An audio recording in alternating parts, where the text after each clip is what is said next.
Subscribe to my channel, Shoaib Physics 66, by clicking the subscribe button and press the bell icon for the latest updates. बिस्मिल्लाहिर्रहमानिर्रहीम। आज हमारा 9th class का topic 1.5 है, जिसमें हम पढ़ेंगे साइंटिफिक नोटेशन। तो सबसे पहले मैं आपको बताना चाहूंगा कि साइंटिफिक नोटेशन क्या है। साइंटिफिक नोटेशन के अंदर हमारा इसको इस्तेमाल करने का मकसद फिजिक्स में ये होता है कि किस तरह हम बहुत बड़ी रकम को क्लोज करके एक छोटी रकम में बना सकते हैं। तो छोटी रकम बनाने के लिए हम क्या करते हैं, हम उसको 10 की पावर में लिखते हैं। In scientific notation a number expressed, scientific notation में नंबर को जाहिर किया जाता है किसमें, एज सम पावर ऑफ 10, 10 की पावर में। और सम मतलब कुछ, जो पावर होगी आपके पास पावर ऑफ 10, 10 की पावर यानी 10 की पावर 3, ये पावर है, ये बेस है। हम इस तरह इसको एक्सप्रेस करेंगे, multiply a number between 1 and 10, और इसके साथ जो नंबर को मल्टीप्लाई करेंगे वो 1 से लेकर 10 के दरमियान नंबर होंगे, और वो कोई भी नंबर हो सकते हैं। तो ये जो अमल है अदाद को 10 की पावर में लिखने का, इसको हम कहते हैं scientific notation. Scientific notation, a number expressed as some power of 10 and multiply by some number between 1 and 10।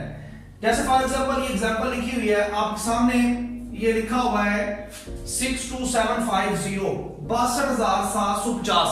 अब ये रकम ज्यादा है, मैं चाहता हूं इसको कम करके लिखूं।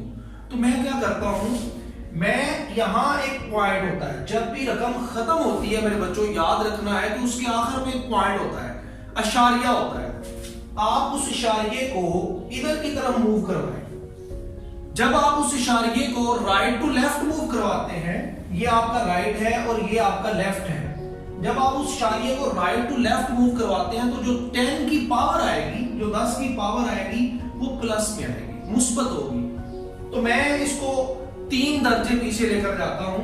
नंबर 1, ये पॉइंट इधर गया तो 10 की पावर में 1 इजाफा। नंबर 2, ये पॉइंट इधर गया तो 10 की पावर में 2 इजाफा। जब ये इधर जाएगा तो 10 की पावर में 3 इजाफा। इसलिए ये पॉइंट, ये देखें, ये पॉइंट इस वक्त यहां पहुंच गया, तो ये बन गया 62 यानी 62.75 मल्टीप्लाई 10 की पावर 3। क्योंकि मैं डॉट को 3 दर्जे पीछे लेकर गया हूं, इसलिए 10 की पावर क्या लिखा जाएगा, 3।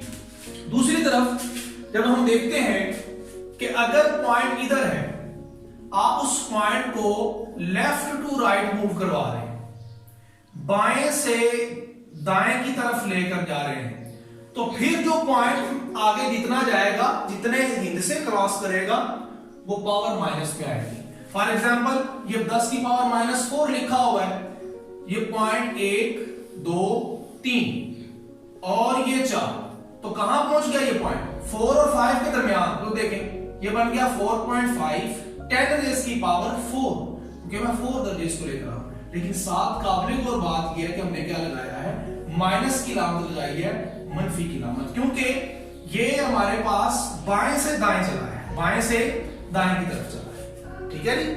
इस तरह कई एग्जांपल ली जा सकती हैं। जैसे ये एक बहुत बड़ी रकम मैं लिख रहा हूं आपके सामने, आप इस रकम को इतना ज्यादा लिखने की बजाय क्या करेंगे, फॉर एग्जांपल ये ग्राम है, ये किसी चीज का वजन लिया गया है, मैं इसको छोटा करने के लिए आखिर में हर रकम के पॉइंट होता है, उस पॉइंट को आगे किस तरफ, राइट से लेफ्ट लेकर चलूंगा, 1 2 3 4 5 6 7 8 9, तो ये बन गया 2.4 मल्टीप्लाई 10 रेज़ की पावर 9, क्योंकि मैं 9 दर्जे 1 2 3 4 5 6 7 8 9 दर्जे लेकर आया, और साथ क्या लिखा जाएगा, ग्राम।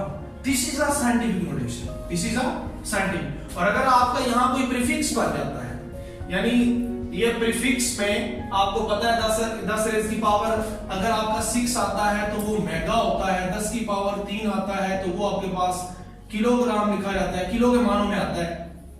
ठीक है, तो यहां आप प्रीफिक्सेस भी यूज कर सकते हैं। इस तरह माइनस की अगर बहुत बड़ी रकम है 0.345005449, इसको आप कैसे डील करेंगे, ये भी अगर ग्राम में दिया गया है तो पॉइंट को इधर से चलाएं, लेफ्ट टू राइट, 1 2 3 4 5 6 7, ये इधर आ गया, या 8 और 9, तो ये बनेगा 9.0 ज़रब 10 की पावर -9 ग्राम, -9 ग्राम। तो ये हमारे पास क्या बन गई, scientific notation.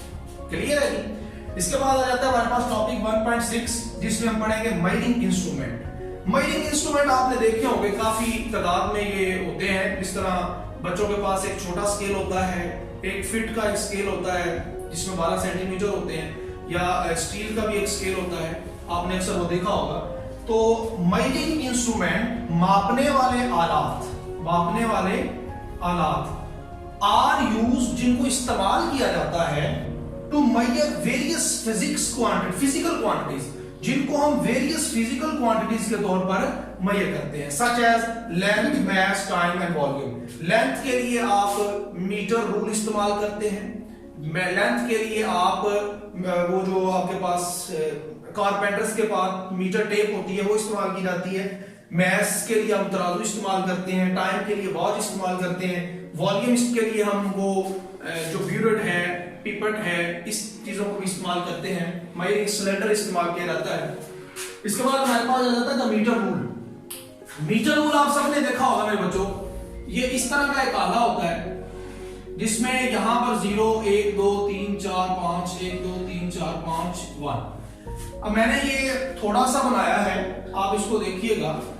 Metre rule 1 metre का होता है और 1 मीटर के अंदर 100 सेंटीमीटर, यानी यहां पर जाकर वो 100 सेंटीमीटर बनेगा। यहां से लेकर यहां तक 1 सेंटीमीटर होता है, और इस तरह के अगर 100 हो तो फिर आपके पास क्या बनता है, 1 मीटर। तो 1 मीटर में 100 सेंटीमीटर और 1 सेंटीमीटर में 10 मिलीमीटर। ये जो मैंने 0 के बाद वाला जो ये लाइन लगाई है, ये बेसिकली 1 मिलीमीटर है, और ये 1 सेंटीमीटर के अंदर इस तरह के 10 होते हैं। 1 centimetre is equal to 10 millimetre, 1 centimetre is equal to 10 millimetre, 10। अब देखें, आखिरकार जो सबसे किसी भी इंस्ट्रूमेंट की सबसे कम रकम होती है वो उसका लीस्ट काउंट होता है, वो उसका क्या होता है, लीस्ट काउंट। तो इस इंस्ट्रूमेंट की यानी मीटर रूल की सबसे छोटी जो रीडिंग है, जो इससे आप ले सकते हैं फुटे से या मीटर रॉड से, वो 1 मिलीमीटर होती है। तो वो 1 मिलीमीटर इसका क्या कहलाएगा, least count. 1 millimetre is the smallest reading which is called least count of metre rule. वो मीटर रूल का क्या होगा, लीस्ट काउंट। उसके बाद आ जाता है हमारे पास द मेजरिंग टेप। आपने अक्सर देखा होगा ब्लैक स्मिथ एंड कारपेंटर्स जो है, लोहार जो है या लकड़ी का काम करने वाले, वो मीटर रूलर इस्तेमाल करते हैं। ये कॉटन टेप का बना होता है, कपड़े का भी होता है, लोहे की स्ट्रिप का भी बना होता है। अमूमन ये भी, इसका काम भी लंबाई मेजर करने के लिए इसको इस्तेमाल किया जाता है। Measuring tape are used to measure the length in metres. लंबी को काफी लंबाई वाली चीज आपने मेजर करनी है, उसके लिए हम क्या यूज करते हैं, मेजरिंग टेप। ये 10 मीटर में भी मिलती है, 20 में भी, इसके अलावा ये 50-100 सेंटीमीटर में भी आपको मैसर है। इन तमाम चीजों का जो यूज है वो बेसिकली लंबाई मेजर करने के लिए इस्तेमाल किया जाता है। ये था आज हमारा लेक्चर, जिसमें हमने पढ़ा कि साइंटिफिक नोटेशन क्या होती है, और मेजरिंग इंस्ट्रूमेंट में हमने measuring tape and metre rule के बारे में पढ़ा। उम्मीद है आपको समझ आई होगी। इंशाल्लाह नेक्स्ट टॉपिक को लेकर आपके सामने हाजिर होंगे। आपका कोई भी क्वेश्चन है तो आप नीचे कमेंट कर सकते हैं। इजाजत दीजिए। अस्सलाम वालेकुम व रहमतुल्लाहि व बरकातुहू।